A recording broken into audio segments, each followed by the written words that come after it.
ROS note နှစ်ခုကိုဖန်တီးမယ်ဆိုပထမဆုံး publisher note ကိုဖန်တီးမယ်ဒီမှာ ROS include ROS.h เนาะပြီးတော့ standard message string ခုန message type ကို header အနေနဲ့ import လုပ်ထားတာပြီးတော့ ss string ကတော့ C++ မှာဟို string input output ပေါ့เนาะ program ဘယ်လိုရေးလဲဆိုတော့ integer main integer argument count character pointer to pointer argument factor เนาะပြီးလို့ရှိရင် ROS init စတင်တော့မယ် argument c argument v publisher note ဆိုတာဘာဖြစ်လာမလဲဆိုတော့ note ချက်နာမည်ဖြစ်လာမှာပေါ့နော် note ဖန်တီးပြီးလို့ရှိရင်သူထဲမှာ note handle တစ်ခုကို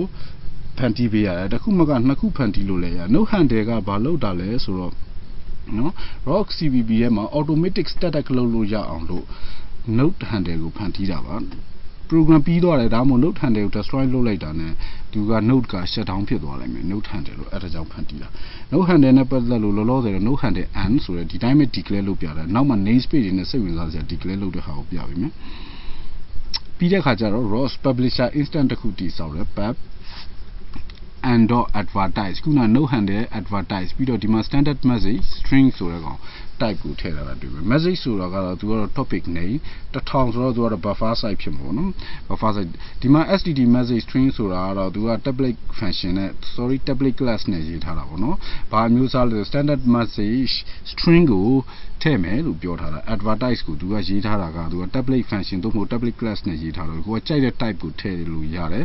သို့တော့ထည့်တဲ့ type လေးကိုတော့ကြီးညာပေးရတယ်အဲ့ဒါပဲပြီးရင် ROS rate are 10ဆိုတော့10ကတော့ hash ကတော့10 cycle per second ဖြစ်မှာပေါ့နော်သူတစ် second မှာ10ချိန်သူကအဲ့လိုပတ်နေမှာပေါ့ကဲနောက်အောက်မှာ while လို့ရှိတယ် while ROS okay ဆိုတော့ ROS ကြီးကဒီမှာ shut down ဖြစ်မနေသေးသူ crash မဖြစ်သွားသူအလုပ်လုပ်မယ်ပေါ့နော်အောက်မှာ return 0ပါ return ကိုတော့ရောက်မှာမဟုတ်ဘူး standard message string message instant တစ်ခုတည်ဆောက်တယ်ပြီးတော့ကိုတို့ std တဲ့ string ss string input output လုပ်လို့ရအောင်လို့ ss instant တစ်ခုတည်ဆောက်တယ်ပြီးတော့ ss တဲကို I'm a publisher note ဆိုပြီးတော့ထည့်လိုက်တယ်ပြီးတော့ message.data ss3r ဆိုသူကဒီလိုထည့်လိုက်တယ် message ရဲ့ data တဲကိုss ကို string အနေနဲ့ထည့်လိုက်တယ် okay ဒီဟာလေးကို data လေးကိုနည်းနည်းပြချင်တယ် data ကိုပြချင်တယ်ဆိုတော့ဒီမှာခုနက clear ROS message ကိုတစ်ချက်ပြန်ကြည့်မယ် msg ROS message ကြည့်လိုက် ROS message မှာ show ရှိရ list ရှိရခုန list လုပ်ပြထားတယ်เนาะ ROS msg lsg list ဒီမှာ grab လုပ်လိုက်မယ် grab std msg standard message တဲ့ string ကိုကြည့်ချင်တာဟုတ် okay အဲ့ကောင် message တိုက်ရှိတယ်ကိုတို့အဲ့ကောင် header အနေနဲ့သူကဲသူ့မှာဘာတွေပါလဲတစ်ချက်ကြည့်အောင်အဲ့ဒါဆို ROS message show msg show std msgs เนาะ string okay အဲ့မှာ string မှာ data ဆိုတဲ့နာမည်နဲ့ string တစ်ခုပါပါတယ်တဲ့ဟုတ်ပြီเนาะdata ဆိုပြီးတော့အဲ့ message ကိုအဲ့လိုပဲကိုတို့လေ့လာရတာပဲသူ့ထဲမှာဘာတွေနဲ့တည်ဆောက်တာအဲ့ဒါကြောင့်မို့လို့ခုနက message ရဲ့ data အနေနဲ့ ss string ကိုထည့်လိုက်တာဖြစ်တယ်ပြီးတော့ ROS info ဆိုတာဒါ debug level တွေကိုတည်ပေးမယ်ဒါကတော့ console မှာဒီ note run နေတဲ့အချိန် console မှာလာပြမယ်စာပေါ့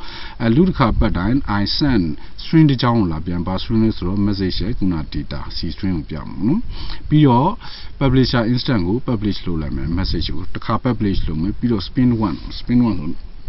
တစ်ခါလှည့်နေမှာပေါ့နော်ဒီ cycle ထဲမှာသူတစ်ခါလှည့်နေမယ်ပြီးရင် duration မပြည့်မချင်း10 hertz လို့ပြောတာဟုတ်အဲ loop မှာနောက် loop မသွားသေးဘဲနဲ့ခဏ sleep လုပ်နေမှာသူက10 hertz မှာသူက10ချိန်ဒီလိုနည်းနဲ့သူက publish လုပ်နေမှာ